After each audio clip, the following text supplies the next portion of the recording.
Good morning, dear students. Today we will start a new chapter, that is chapter number 5, that is emerging mode of business. Emerging mode of business, right? Before starting this chapter, हमें ये भी देखना होगा कि हमने इस chapter में कौन कौन से टॉपिक कवर करने हैं. तो हम इस चैप्टर में जो पढ़ने वाले हैं दैट इज़ फर्स्ट हम पढ़ेंगे ई बिज़नेस के बारे में. First we will study in this chapter about the e business. Second will study in this chapter about e commerce. Second हम ई कॉमर्स के बारे में पढ़ेंगे. थर्ड हम पढ़ेंगे स्कोप ऑफ ई बिज़नेस का स्कोप पढ़ेंगे. Then will study about the benefits of e business के क्या बेनिफिट्स होते हैं ये हम पढ़ेंगे इस चैप्टर में. देन हम पढ़ेंगे difference between traditional business and e business. Traditional business और ई बिज़नेस का डिफरेंस पढ़ेंगे. Then will study about the outsourcing के बारे में पढ़ेंगे इस चैप्टर में. आउटसोर्सिंग में दो कॉन्सेप्ट आते हैं, एक बीपीओ आता है और एक केपीओ आता है, right. BPO stand for business process outsourcing and KPO stand for knowledge process outsourcing. ठीक है. जब हम BPO के बारे में पढ़ेंगे तो हम इसमें इसका मीनिंग कवर करेंगे, इसके फीचर्स कवर करेंगे, इसका स्कोप और इसकी नीड. जब हम KPO के बारे में पढ़ेंगे तब हम इसका मीनिंग कवर करेंगे and will cover its features. Okay, so these are the list of the topic that we have to study in this chapter. Emerging mode of business में हम ये सारे टॉपिक्स के बारे में पढ़ने वाले हैं, right. Before starting these topics we all must clear about the meaning of the chapter actually क्या रहा है. Chapter name is emerging mode of business. See, chapter name हमें क्या कह रहा है, मोड ऑफ बिजनेस. अगर मैं इस चैप्टर के नेम को एमर्जिंग मोड ऑफ बिजनेस को दो पार्ट्स में क्लासीफाई कर दूं, वो बन जाएगा, एमर्जिंग को मैंने अलग कर दिया, मोड ऑफ बिजनेस को अलग कर दिया, राइट. तो मोड ऑफ बिजनेस का मतलब क्या है, मोड ऑफ बिजनेस को करने का मोड, बिजनेस को करने का तरीका, means method of conducting business, or you can say manner of conducting business को करने का तरीका क्या है, way of doing business को करने का तरीका, राइट. तो मोड ऑफ बिजनेस का मतलब यही हुआ कि बिजनेस को करने का तरीका क्या है, कि हम किस तरीके से बिजनेस कर रहे हैं. एंड एमर्जिंग का मतलब क्या हुआ, एमर्जिंग मतलब जो चेंजेस आने वाले हैं, जो चेंजेस आ चुके हैं, मतलब बिजनेस को करने के तरीके में जो चेंजेस आ रहे हैं, that we will study in this chapter. Emerging mode of business को करने के तरीके में जो चेंजेस आ रहे हैं, तो वो एमर्जिंग मोड ऑफ बिजनेस है. बेसिकली यहाँ पर दो ही ट्रेंड हैं, मतलब अगर हम पूरे कॉन्सेप्ट की बात करें तो देर आर 3 ट्रेंड्स जो हमारे मोड ऑफ बिजनेस में आ चुके हैं. जो चेंजेस जो आए हैं वो क्या हैं, पहला आया आजकल डिजिटाइजेशन बहुत चल रहा है, डिजिटाइजेशन. सेकेंड है आउटसोर्सिंग, राइट. थर्ड है internationalisation which is also known as globalization. तो यहाँ पर 3 ट्रेंड की हम बात करें कि बिजनेस को करने के जो चेंजेस आए हैं वो बेसिक 3 ट्रेंड्स जो आ चुके हैं। एक डिजिटाइजेशन आ चुका है। डिजिटाइजेशन मतलब क्या कि हम कहते हैं आजकल डिजिटाइजेशन है, मतलब सारा काम इलेक्ट्रॉनिक चल रहा है, इलेक्ट्रॉनिकली चल रहा है। लाइक अगर हमें कुछ चीज़ खरीदनी है तो भी हम ऑनलाइन परचेज कर रहे हैं, राइट। अगर हमें किसी को पेमेंट करने हैं that is also doing electronically, like we are paying through Paytm, through Google pay, through PhonePe, हम नेट बैंकिंग यूज़ कर रहे हैं। तो ये सारा डिजिटाइजेशन आ चुका है, मतलब इलेक्ट्रॉनिकली चल रहा है सब कुछ। सेकेंड कॉन्सेप्ट है आउटसोर्सिंग। आउटसोर्सिंग हम इस चैप्टर में इस टॉपिक पे जब आएंगे तब हम पढ़ेंगे। Internationalisation, globalisation. ग्लोबलाइजेशन हो चुका है, मतलब आप इंपोर्ट एक्सपोर्ट कर रहे हैं। तो हमारा जो इस चैप्टर का पार्ट है, हम इस चैप्टर में 2 ट्रेंड्स के बारे में पढ़ेंगे। डिजिटाइजेशन हम पढ़ेंगे, आउटसोर्सिंग पढ़ेंगे। और जो तीसरा ट्रेंड इंटरनेशनलाइजेशन और ग्लोबलाइजेशन का आया है, ये हम चैप्टर 10 में पढ़ेंगे। यह भी इस चैप्टर का पार्ट नहीं है, ये हम चैप्टर 10 में पढ़ेंगे। तो हम इन 2 कॉन्सेप्ट पे फोकस करते हैं, डिजिटाइजेशन और आउटसोर्सिंग।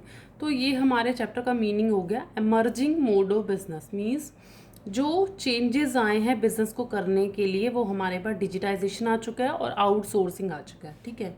एक चीज़ यहाँ पर इम्पॉर्टेंट है कि जो डिजिटाइजेशन और आउटसोर्सिंग की जो हम बात कर रहे हैं, when we talk about the digitization and outsourcing, these are not new business. ये कोई नए बिजनेस नहीं है कि डिजिटाइजेशन का बिजनेस आ चुका है नया, आउटसोर्सिंग का बिजनेस आ चुका है। तो these are not the new business, ये कोई नए बिजनेस नहीं है। These are actually, these are just simply new ways of doing business. ये नए बिजनेस को करने के नए तरीके हैं सिर्फ, ये कोई नए बिजनेस नहीं है।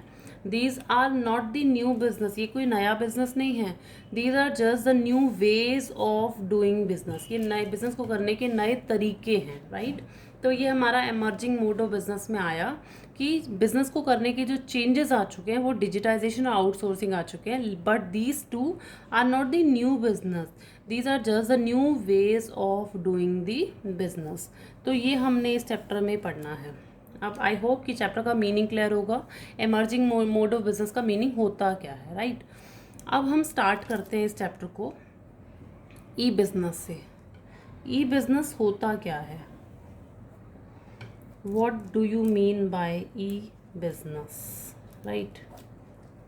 e-business क्या है एक्चुअली? e-business अगर हम इसको फुल फॉर्म कवर करें, e-business stand for electronic business, right. e-business stand for electronic business. अब e-business means, e-business refers to carrying on business activities, आप बिजनेस एक्टिविटीज़ को कैरी ऑन कर रहे हो थ्रू इंटरनेट,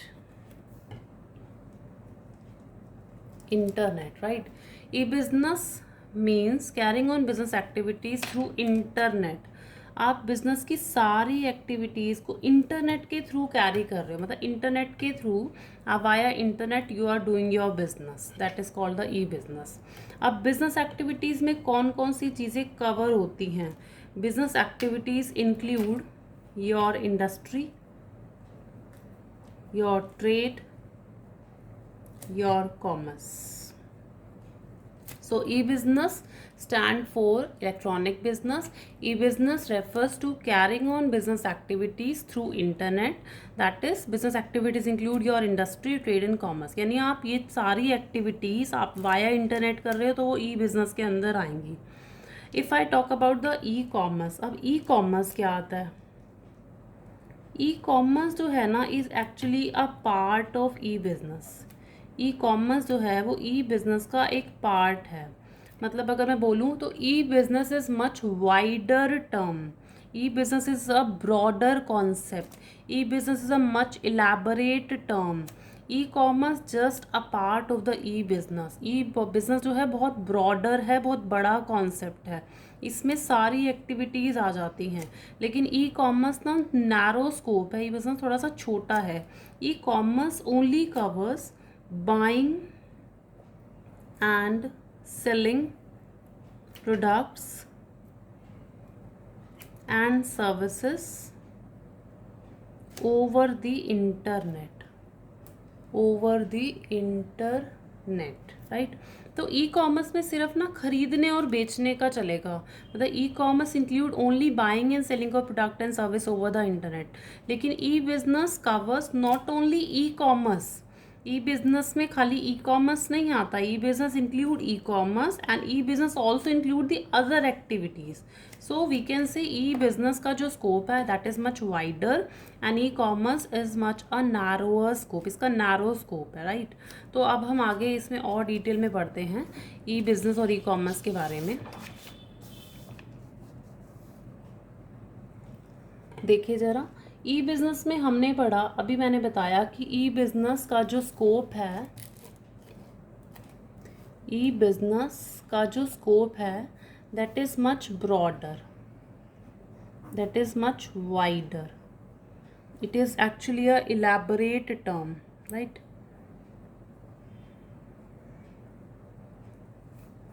ये इलैबोरेट टर्म है। और जो ई कॉमर्स है उसका जो स्कोप है वो नैरो स्कोप है, मतलब बिकॉज ई कॉमर्स जो है वो ई बिजनेस का एक पार्ट है, राइट। अब मैंने बोला ई बिजनेस में ना ई कॉमर्स तो आएगा ही आएगा, means E business include not only e commerce, इसमें ई कॉमर्स तो आता ही आता है, बट ऑल्सो इंक्लूड इसमें और कौन सी चीज़ें आती हैं, दैट इज़ इसमें प्रोडक्शन भी आएगा ई बिजनेस के अंदर। E business include production, e business include inventory management, e-business include product development, e-business include accounting and finance, and e-business also include HRM यानी human resource management. So e-business include not only e commerce, यानी ई business में e commerce की जब हम बात करेंगे तो हमारे माइंड में क्या आएगा, buying and selling. So e-commerce, e-business include not only e-commerce, means e-business include not only buying and selling, it also include these kind of activities, में ये सारी चीज़ें भी आती हैं। तो हम कहीं e-business जो एक बहुत बड़ा टर्म है, इसमें प्रोडक्शन भी आएगा, इन्वेंट्री मैनेजमेंट भी आएगा, इसमें प्रोडक्ट डेवलपमेंट भी आएगा, इसमें फाइनेंस भी आएगा, HRM भी आएगा, लेकिन ई कॉमर्स में सिर्फ बाइंग एंड सेलिंग आएगा। मीन्स जो हमारा ई कॉमर्स है, ई कॉमर्स में क्या कवर करता है, e commerce covers only firm interaction, firm का इंटरेक्शन हो रहा है with its customer and with its suppliers. The e commerce covers only firm interaction with its customers and suppliers over the internet, right. तो ये हमारा ई business और e commerce का term था। ई बिज़नेस वाइडर है, ई कॉमर्स नैरो है। यहाँ पर हम ई बिज़नेस ई कॉमर्स का टर्म क्लियर करते हैं। फिर हमें जो नेक्स्ट टॉपिक पढ़ना है that is scope of e business. E business का स्कोप क्या है, ये हमने हम नेक्स्ट टॉपिक स्टार्ट करते हैं, स्कोप ऑफ ई बिज़नेस, ठीक है। अब इसमें क्या है देखिए, अब हमने अभी पढ़ा है the scope of e business is much wider, ये अभी हमने पढ़ा। Scope of business is much broader, scope of a business is a elaborate term, right. लेकिन अगर हम इन ई बिज़नेस का स्कोप अगर हम एग्जामिन करें, if we examine, if we check, if we inspect the scope of e-business in terms of the people, in terms of the parties involved in electronic transaction, अगर हम ई business का scope पढ़ें in terms of the people, in terms of the parties involve in electronic transaction, तो हम scope of business हम divide कर सकते हैं in 4 parts. If we talk about the scope of e-business, then we simply says e-business scope is much wider and broader. If we examine the scope of e-business in terms of the people or parties involved in electronic transaction, then the scope of e-business is divided in 4 parts, means it include B2B commerce, ये क्या है अभी हम पढ़ेंगे, B2B commerce, B2C commerce, intra B commerce, C2C commerce, ठीक है। तो scope of E business अगर हम एग्जामिन करें in terms of the people और parties involve in electronic transaction, तो वो 4 आएंगी, B2B commerce, B2C commerce, intra B commerce, C2C commerce, right. तो हम स्टार्ट करते हैं फर्स्ट से, B2B कॉमर्स। ये क्या होता है B2B कॉमर्स? सी, पहले तो इसकी फुल फॉर्म पढ़नी पड़ेगी। B2B stand for business to business, मतलब जो यहाँ पर फर्स्ट बी है that indicate the business firm, second B also indicate the business firm. So B2B commerce, here the parties involve in the transaction, यहाँ पर जो ट्रांजेक्शन्स में parties आ रही हैं, these parties are here, both the parties are business firm. यहाँ पर दोनों की पार्टीज जो हैं, दोनों ही जो फर्म हैं वो इंटरेक्शन जो करेंगी वो बिजनेस फर्म ही होंगी। So B2B commerce stand for business to business commerce. Here both the parties involved in the transaction are business firm, right? फिर यहाँ पर क्या कहता है एक बिजनेस फर्म दूसरी बिजनेस फर्म के साथ अगर इंटरेक्ट कर रहा है तो वो B2B कॉमर्स में आएगा। अब कैसे आएगा? सपोज एक जो बिजनेस फर्म है, राइट, एक बिजनेस फर्म है, वो इंटरेक्ट कर रहा है, वो ना एक्चुअली अपने कस्टमर्स के साथ इंटरेक्ट कर रहा है। कस्टमर को वो एक सेटिस्फाई करना चाहता है और उसको वैल्यू, कुछ प्रोडक्ट डिलीवर करना चाहता है, right. If one businessman want to satisfy its customer, if that businessman also wants to deliver the value to the customer, then this business firm need to interact, इसको दूसरे business firm के साथ interact करना ही पड़ेगा। Another business firm कहता है अगर एक बिजनेस फर्म को अपने कस्टमर को सेटिस्फाई रखना है और अगर एक बिजनेस फर्म को अपने कस्टमर को डिलीवर प्रोडक्ट करना है, then he need to interact with another business firm, उसको दूसरे बिजनेस फर्म के साथ इंटरेक्ट करना ही पड़ेगा। मतलब क्रिएशन ऑफ यूटिलिटी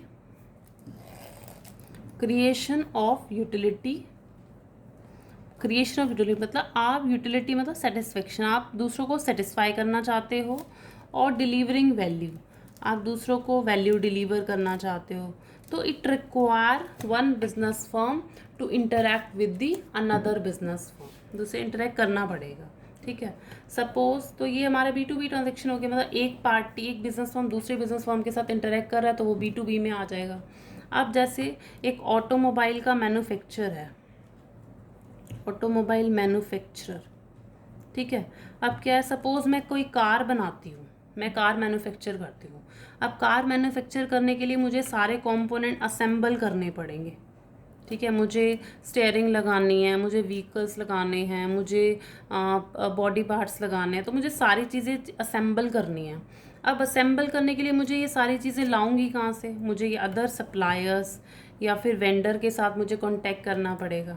मतलब कोई मुझे स्टीयरिंग दे रहा है, कोई मुझे गियर दे रहा है, कोई मुझे उसका मिरर दे रहा है, कोई मुझे उसके साइड के मिरर दे रहा है, तो I need to interact with in other suppliers और वेंडर। तो जो ऑटोमोबाइल का मैन्युफैक्चर है उसको बहुत सारे कंपोनेंट्स असेंबल करने के लिए उसको दूसरे वेंडर से, सप्लायर से या फिर चैनल ऑफ डिस्ट्रीब्यूशन से इंटरेक्ट करना पड़ता है। अब चैनल ऑफ डिस्ट्रीब्यूशन कौन हो गए? चैनल ऑफ डिस्ट्रीब्यूशन जैसे रिटेलर, होलसेलर, ये सब हो गए। अब ये क्या हुआ कि अगर कार मैन्युफैक्चर दूसरे सप्लायर के साथ इंटरेक्ट कर, मतलब ये भी कौन हो गया? Business firm. वेंडर भी कौन हो गया? Business firm. तो ये भी कौन से हैं? Business firm. तो एक बिजनेस फर्म दूसरे बिजनेस फर्म के साथ इंटरेक्ट कर रहा है, क्यों? Because that business firm want to satisfy their customers. So this covers B2B commerce. ये B2B कॉमर्स यहाँ पर कवर होगा। So B2B stand for business to business transaction. दोनों ही पार्टीज हमारी बिजनेस फर्म होंगी।